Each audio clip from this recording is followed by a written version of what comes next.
Hey friends, Todd Chipman here, Dean of Graduate Studies, Associate Professor of Biblical Studies at Midwestern Baptist Theological Seminary.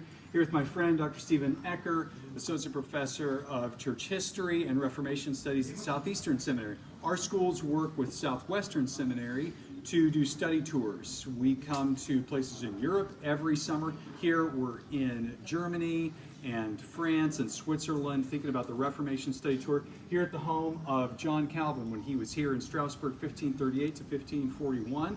And we think about mentoring. Dr. Eccher, when you're here at this spot, reflect for us on the importance of mentoring pastors. Yeah, so it's beautiful. So Calvin comes here in 1538, in essence, having been kicked out of Geneva, being the original Young, Restless, and Reformed, pushing too hard, too fast for too many reforms. The council at some point says, we've had enough. Both Calvin and Farel are exiled from the city. Bucer invites him here. And in many ways, what I love about Bucer inviting him here is he does a couple of things. One, he particularly sets up for Calvin to be able to come to this home. And one of the reasons why I love what he does here is on the other side of this complex is where Bucer had lived. And so he wants him close, the older mentor in the faith, he wants him close. And there's actually, between these two buildings, there's this beautiful shared garden. And can you imagine Martin Bucer, John Calvin, this garden, so that their work during the day, Calvin working to preach and work with the religious refugees who had come here from France, Bucer trying to reform the city of Strasbourg as a whole, coming together often in the afternoons, at night, sitting in that courtyard, in essence to talk about some of the mistakes Calvin had made. Calvin was admittedly at times a hothead. He had a temper problem. He could be very, very polarizing, intolerant in a day and an age when things were often binary, black and white, true and false. He had a hard time working in shades of gray and nuance, which oftentimes, pastors have to patiently wait for people to come alongside of them. And Martin Bucer really worked with Calvin, I'd say, on two particular things. One, he worked a little bit on his disposition, making sure that he sort of imbibed some of the Irenic spirit that characterized who Martin Bucer was.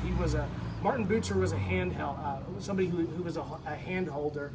He not only tried to bring Protestants together with Lutherans, he continued to work all throughout his life to bring Protestants together with Catholics. And so just the sense of a spirit of friendship, of kindness, things of that nature that eventually to some degree rubs off on Calvin and helps him become more successful later on. The other thing he does, and this is so important, later in this tour we're going to go visit the city of Geneva, where Calvin does an amazing work when he returns a second time.